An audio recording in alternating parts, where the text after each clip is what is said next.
wangine kembang arum dalu lumrang aruming kenanga hangambar ambar dadi saya nambahi bingar ngancik tengah wengi raras rem-reming rasa rasane wong ketaman wuyung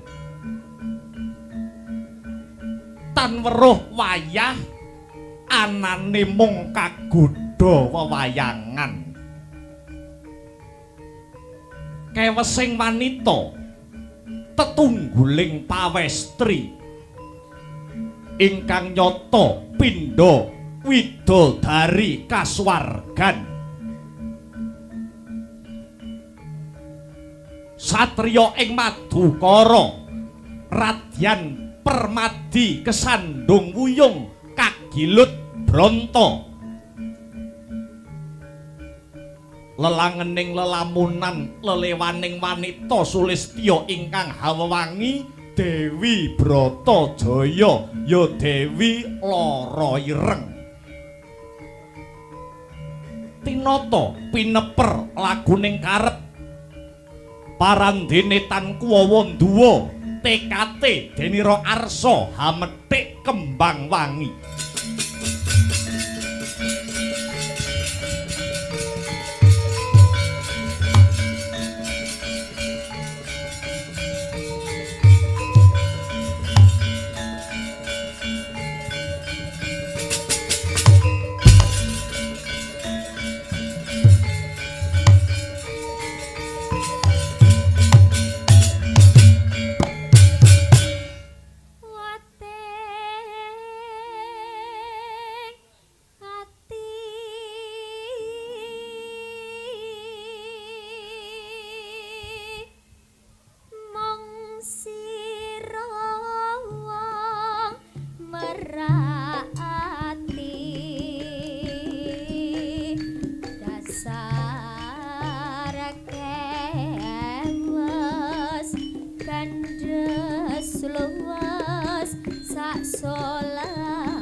Wimbo hangres sampai hati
jejimating tilam sari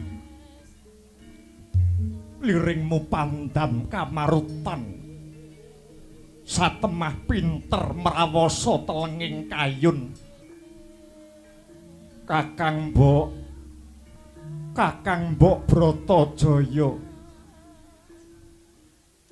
kadangipun Kakang Yayi Arjuna kepiye Dimas renggan kahyangan pepasrening jagat pranyata tan hambabar kaendahan rembulan kae katon rengu lintange lesu langit biru dadi sintru awit kalah Prabowo kelawan citramu wong ayu Dimas Permati sawangen kae ana kombang kang brengengeng nyidri kembang kombang kae brengengeng nyidri kembang sing lagi mekrok ngambar gondo wangi nanging apa to sebabe Sang Bremara mung kekejer tan bangkit ngingsep sarining puspita merga wedi dukane sing anggadoh Sekar Dimas Dimas Bendoro wong ayu kang kaya godhong tunjung netrane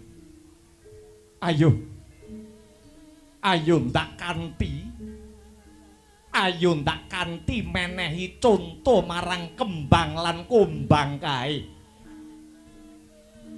supaya ora tida-tida anggone padha nyuntak jatining pemarem wong ayu manuta ndak emban ndak ojong kunir pita kang sela pindha kartika baya mirah baya inten pepujanku wong manis ayo ndak kanthi lelumban warihing katresnan kekosok kang sari-sari wong ayu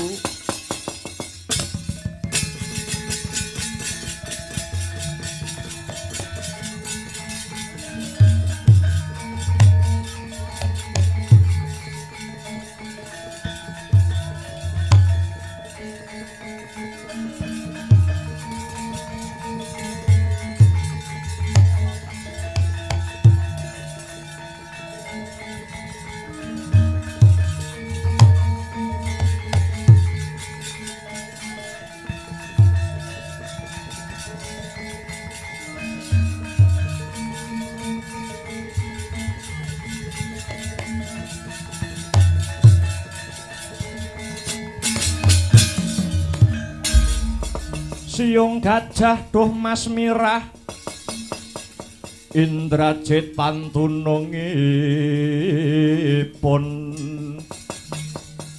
Rekmo memes ngembang bakung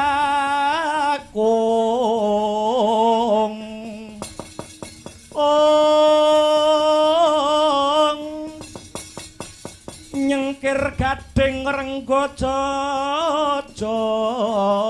jarweng ranu duh wong ayu singa tirta mangsa janma baya sapa kang anyucup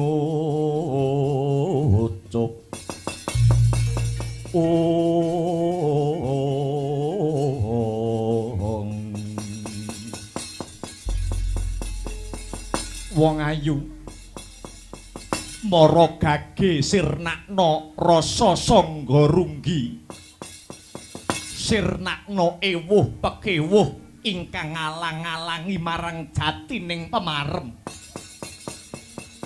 ayo ndak kanthi mbacutake anggone padha ngisep maduning katresnan wong ayu kosik wong bagus tatanen luwih dhisik rasamu aku tak kandha ya Yayi Permadi katresnan mono wujuding uruping jiwa luhur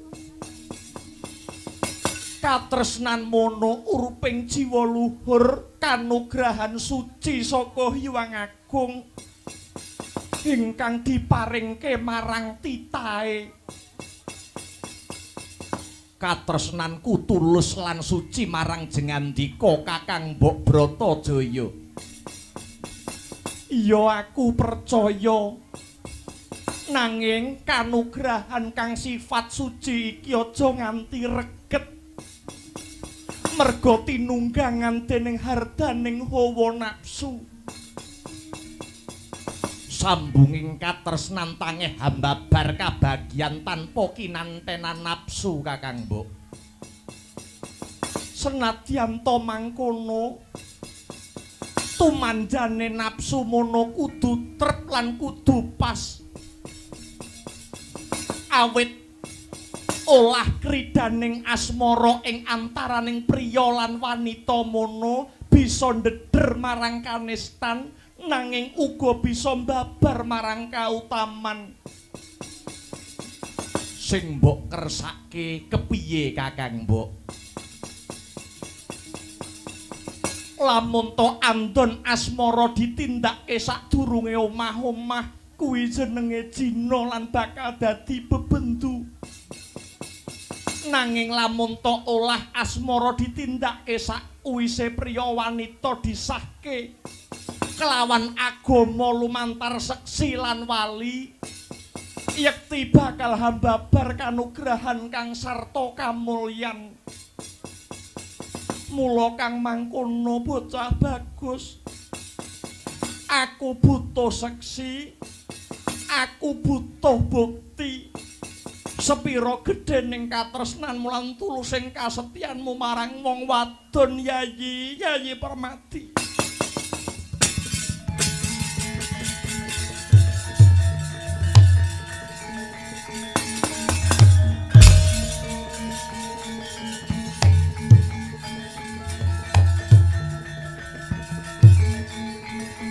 Kakang Mbok.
Putraku wong bagus Permadi pun ibu bisa nggagapi kelawan panjriting rasamu. Mula kang mangkono cah bagus aku njaluk pandongamu Ibu Kunti sing bakal nyambung talining katresnan aja nganti kembang sing ndok rukti ndok sirami saben hari banjur direnggut karo tawon liya yo nang Samirana.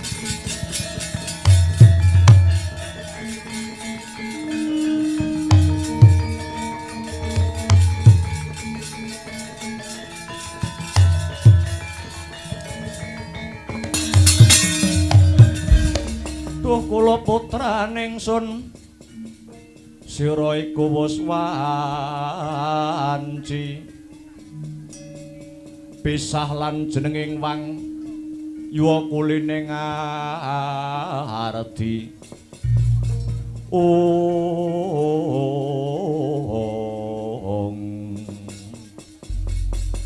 ngaturaken panuwun Kanjeng Ibu Nyatanipun Kang Putra kaliyan Kakang Mbok Bratajaya sampun condong ing batos golong gilik sami kaprawasa jemparing ing katresnan. Namung pangestunipun Kanjeng Ibu kelawan para pinisepuh murih jinangka kasidaning kayun anggen kula mancat gapuraning bebrayan Kanjeng Ibu. Permadi tresna kuwi sipate tulus. Dosa apa kang bakal ndak sandang yen pun ibu ora jumurung sira Permadi. Mula Permadi jeneng sira Permadi mujudake satriya-satriyaning tanah Jawa sing tatak lan tetek rasamu yo nang. Dongakno pun ibu dina iki bakal nglamar ana negara Dwarawati ya cah bagus.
tumiba gegaran santosa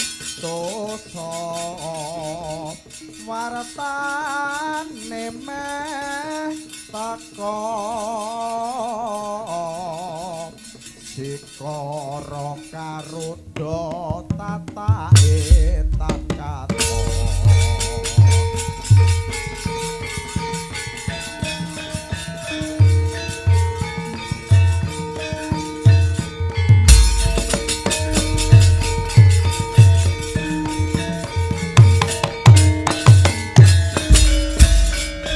dening utamaning nata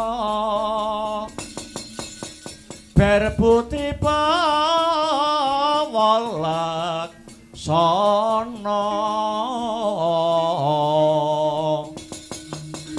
lire berbuti budi mangkono lila legawa ing driya hangga ganjar saben dina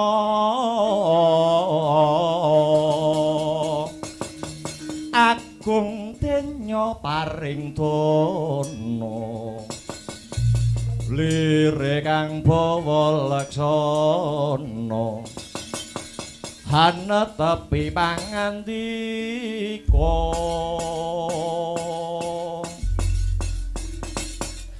pun Rama pirang-pirang dina iki nyawang lagak lagon lagianmu semu beneh klawan adat saben adat lupiya anakku Burisrawa kuwi mung sarwa bungah saben dina mung mesem guyu nanging kenang apa ngger Burisrawa pirang-pirang dina iki kowe kok katon susah kaya ora karenan ing manah wah nyuwun pangapunten Dewaji Bilih Kang Putra Burisrawa punika sampun titi wancinipun palakrama. Kula sampun wancinipun dhaup kaliyan wanita ingkang dados gegantilaning ati kula Rama Dewaji. Kuwi to. Dadi anane kowe pirang-pirang dina iki susah mung kowe mikir perkara palakrama, mikir perkara dhaup. Yo aja sumelangger. Matura kelawan wong tuamu pun Rama Nalendra ing Mandaraka Prabu Salyapati. Saguh ngrabekke kowe ngger Burisrawa. Ngono wae kok gawe susah, ngono wae kok gawe bingung. Yen mung pengin rabi kari matur marang pun Rama. Ora usah bingungi yen seneng karo bocah wedok kuwi ditembung ngono. Inggih Kanjeng Rama iki. Coba, mara coba. Wanita ndi sing mbok senengi? Kowe kuwi anake ratu wenang milih bocah wedok. Kowe kuwi anak ratu wenang nuding bocah wedok anake pandhita apa anake satriya. Mara gage matura Burisrawa. Yen kowe iki duweni kepinginan ning nggur mbok empet wae iso-iso kowe mati nom Burisrawa. Wah, inggih Kanjeng Rama. Kula tak matur ning sampun duka nggih Kanjeng Rama. Ora, aku ora nesu ndang matura. Bocah wedok ngendi sing dadi gegantilaning atimu Burisrawa? Mboten wonten sanes. Wanita niki pun kula batin dangu sanget. Kula niku meh nembung gek wani, gek ora, gek wani, gek ora, gek maju, gek mundur. Bareng kula gagas-gagas suwe-suwe kok kula Burisrawa kaya wong edian. Wanita ingkang saged manjing wonten sanubari kula. Boten wonten sanes Putri Dwarawati adinipun Ratu Dwarawati. Adinipun Sri Bathara Kresna nenggih Bratajaya utawi Lara Ireng Kanjeng Rama edan.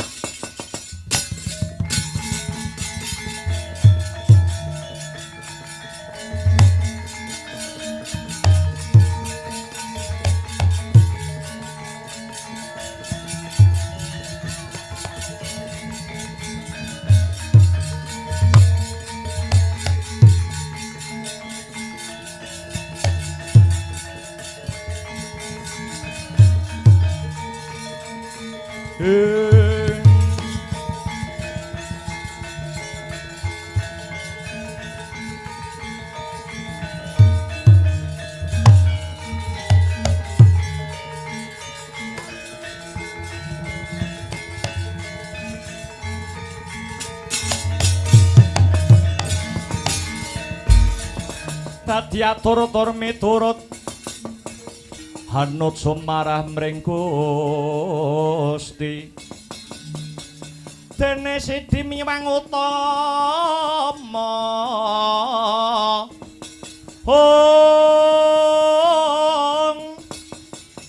panindak ing praja ngadil bejo dadi bandara rinarepan mring pro abdi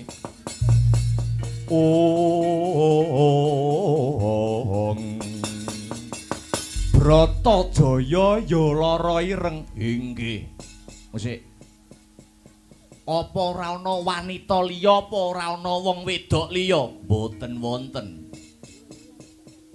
wis kuwi sing kok senengi kuwi nggih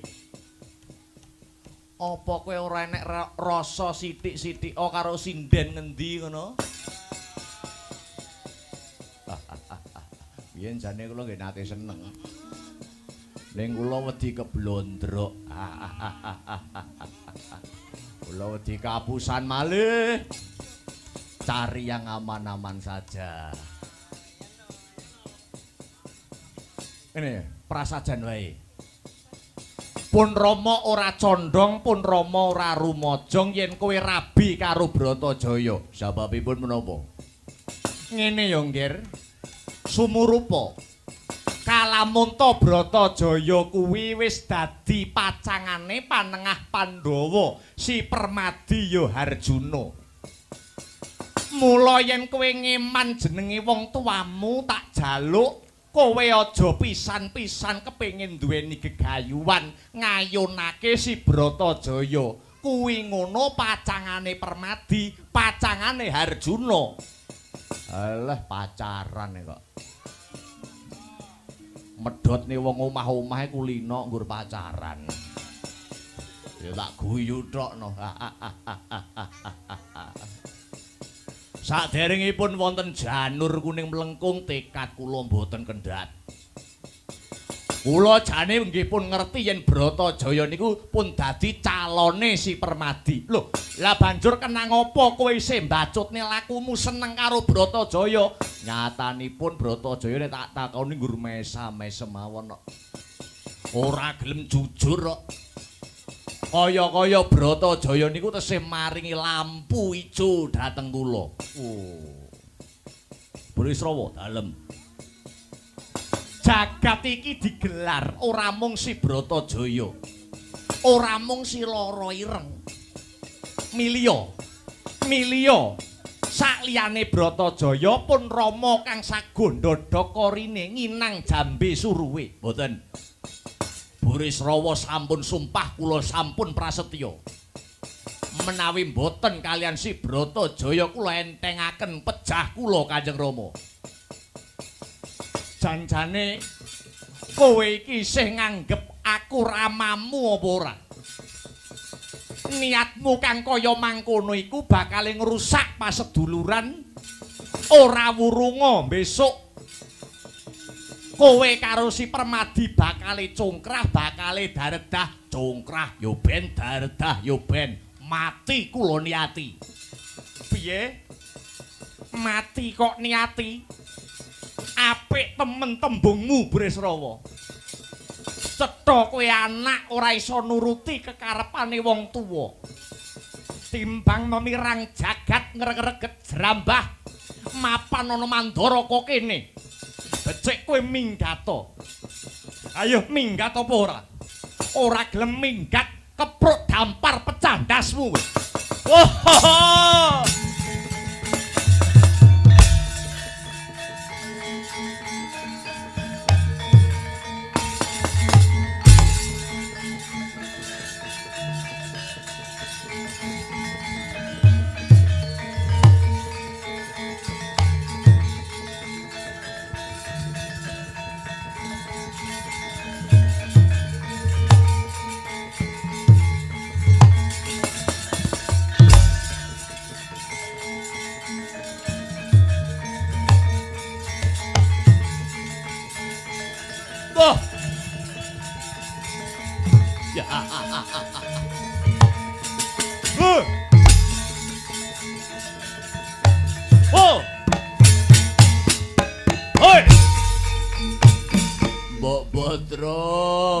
Batra ana ngendi Mbok Batra?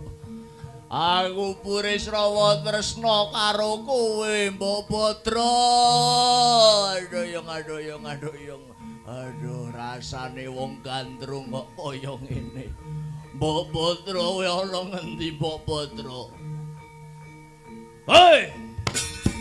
Hei! Hei! Hei!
Aduh, kok Prabu.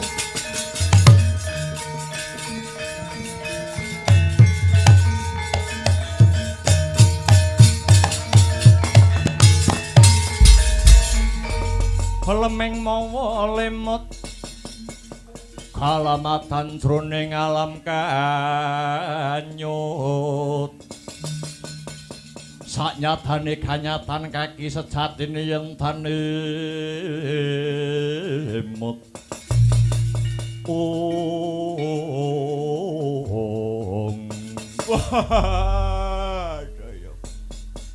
Koko Prabu Baladewa kang rayi Burisrawa nyuwun senjata pitulungan duh Koko Prabu.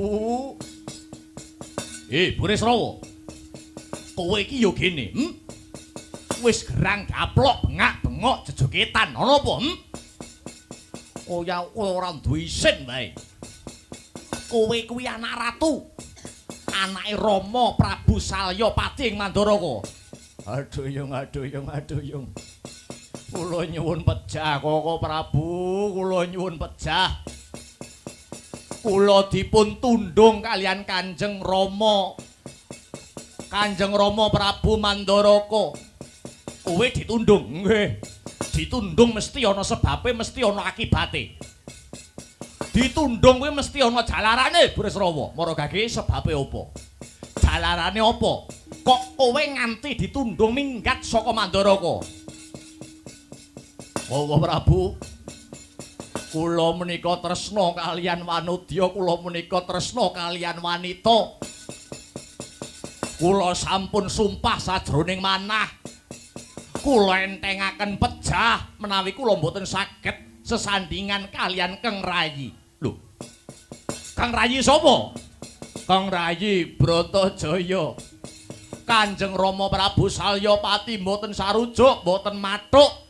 Satemah kula pun Burisrawa dipun tundung saking negara Mandaraka, Koko Prabu. Burisrawa. Lah nika Kanjeng Rama.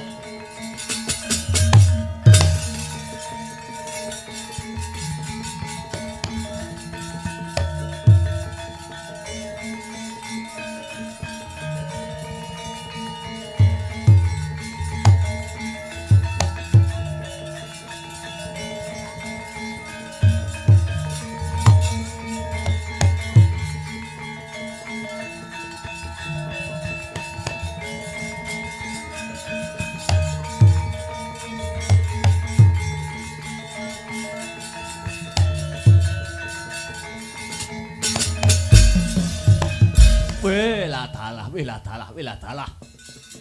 Mapan kebeneran Kanjeng Rama. Saged pinanggih dhateng mriki. Nering sedya kula bidal saking Mandura kepengin sowan paduka Kanjeng Rama Salyapati ing Praja Mandaraka. Oh iya. Anak mantuku Baladewa. Lah kok iki kowe ketemu karo adimu bocah edan Burisrawa. Ngaten Kanjeng Rama, ngaten. Kula badhe nyuwun katerangan Kanjeng Rama. Kula badhe nyuwun katerangan ingkang gumathok. Wonten punapa Kang putra tinundung saking negari Mandaraka? Suwawi Rama Prabu Salyapati kula aturi paring dawuh ingkang trawaca. Nyuwun sewu. Punapa Burisrawa kala wau dereng cariyos nggih. Saberangan sampun Kanjeng Rama, saberangan sampun. Burisrawa kepengin ngayonaken adi kula pun Bratajaya. Lho, lah nggih niku perkawise nggih. Ngaten niku menapa mboten lepat, ngaten menika menapa mboten klentu. Kamangka Kang Rayi Bratajaya sampun dados pacanganipun pun permadi nggih. Bratajaya sampun dados calone Si Harjuna. Lah kok anak kula Burisrawa mberung kesurung rasa wuyung. Niku rak nggih lepat, niku rak nggih klentu to nggih. Sampun Kanjeng Rama sampun. Babakan Burisrawa tresna kalian adi kula Bratajaya niku pinanggih gampil. Ngaten mawon kok dianggep angel to Kanjeng Rama. Lah leres niku. Leres Koko Prabu, leres. Kok mboten dianggep angel niku nalaripun kados pundi nggih? Ngaten.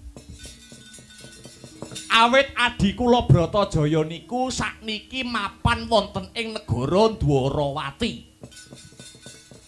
Ingkang gulawentah siyang pantaraning dalu niku adi kula Yayi Kresna. Langkung prayogi Kanjeng Rama langsung kimawon tindak wonten Dwarawati nglamaraken Burisrawa menika dhateng adi kula pun Kresna. Nggih. Menawi namung tindak Dwarawati niku gampil.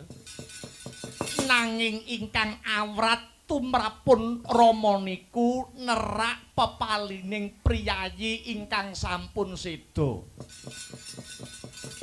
awit duk rumuhun swargi Prabu Pandulan Rama Paduka Prabu Basudewa menika nate ngendika pangandikanipun Wara Sembadra lan Permadi ing tembe dewasanipun kedah mbangun bebrayan ingkang asipat bebojowan. Kanthi dasar menika nggir, dosa menapa ingkang kula sandang bendu menapa ingkang kula tampi? Menawi kula wanuh-wani nglamaraken Bratajaya kagem anak kula pun Burisrawa, Kanjeng Rama. Menawi makaten kula kemawon ingkang sagah ndhaupaken adi kula Bratajaya kaliyan Si Burisrawa. Paduka kok wantun ngagem dasar menapa, ngagem wewaton punapa nggir? Dasar kula sepisan. Dasar kula sepisan kewajiban kula dados putra mantu Paduka Kanjeng Rama Prabu Salyapati ing Mandaraka. Dados sampun jamak limrahipun kula gadah tanggel jawab tumrap rabinipun Keng Rayi pun Burisrawa. Waduh, matur nuwun nggih, matur nuwun. Namung ngaten, kados pundi Kanjeng Rama? Kados pundi? Mangke menawi Paduka kewirangan ampun ngantos ngembet-ngembet jenenge Salyapati Nalendra ing Mandaraka nggih, nggih. Ampun ngembet-ngembet asmanipun tiyang sepuh. Maknanipun aja nganti glandang carang saka pucuk. Pun matur nuwun niku mawon weling kula, nggih.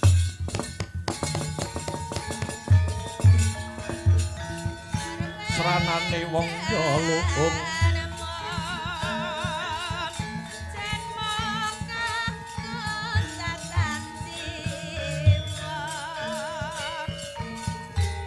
betah lopo kurang goleng eling ngasa ajat nika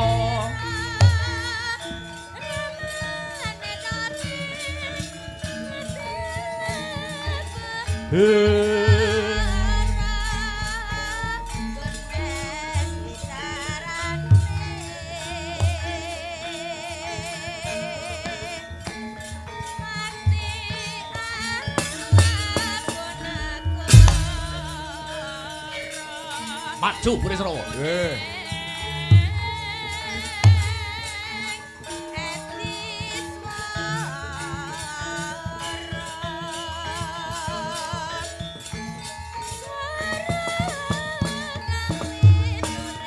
Burisrawa, wonten dawuh Kang Prabu. Dadi kowe wis tresna tenan karo adiku Si Bratajaya. Kabengkao Jaja jinupuka jejantung kula. Boten wonten tulisanipun wanodya sanes kejawi namung Keng Rayi pun Bratajaya. Kula wantun sumpah pocong Kang Prabu. Kowe aja sumelang. Aja sumelang kowe aja kuwatir. Bapakmu wis pasrah bongkokan marang panjenengan ingsun.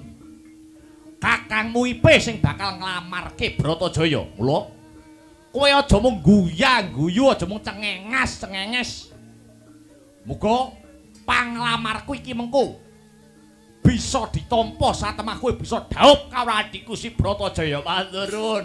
Matur nuwun Kang Prabu.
yaksa gora rupa ore sedeng nalendra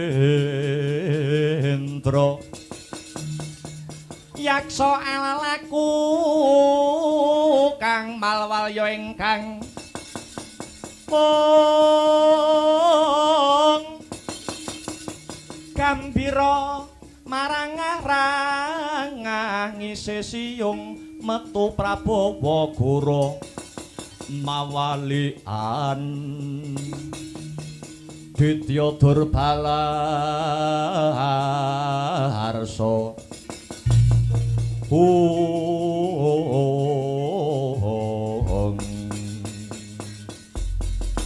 Bintang Samudra kula wonten dawuh sinuwun amiji kula pun Bintang Samudra aku sedhela maneh bakal rabi karo adine Ratu Dwarawati sing jenenge Bratajaya ya lara ireng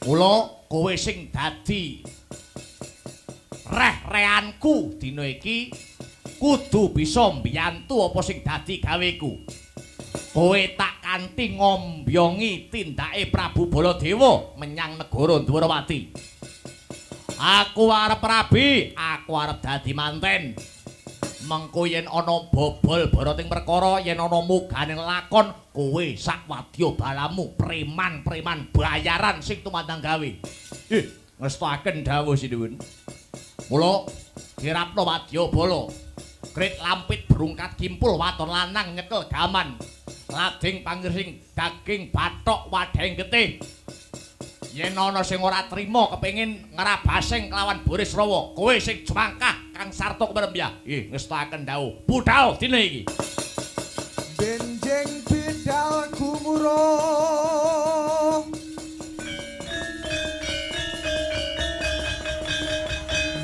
saking paseban Jawi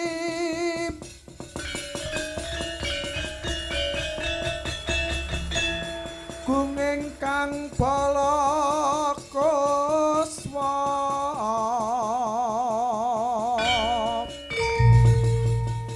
Prabu sananira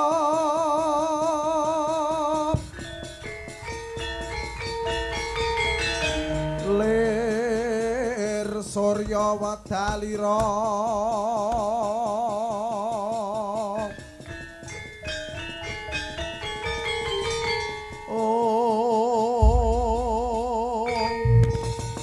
harsa madangi jagat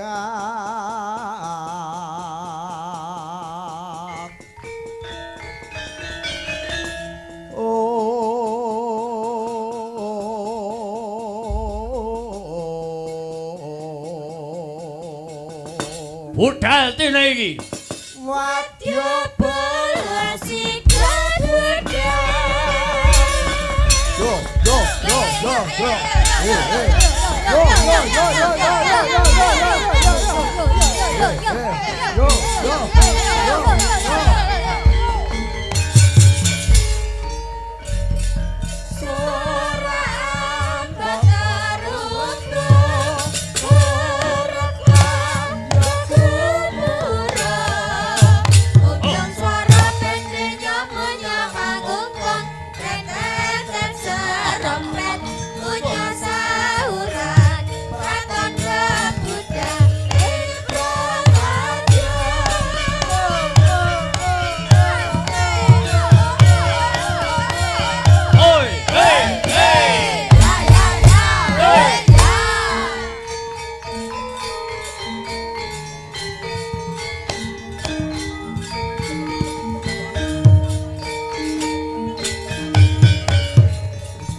Maju, lah.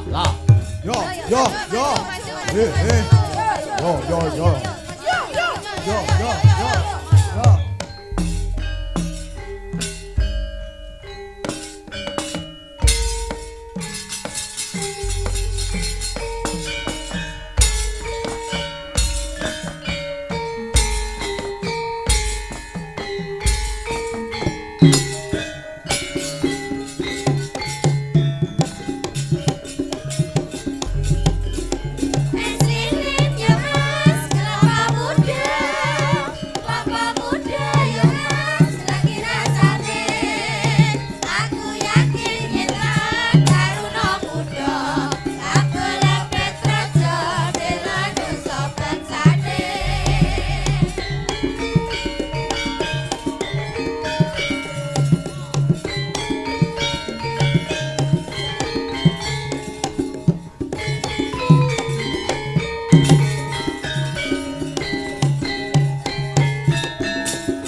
Sewaka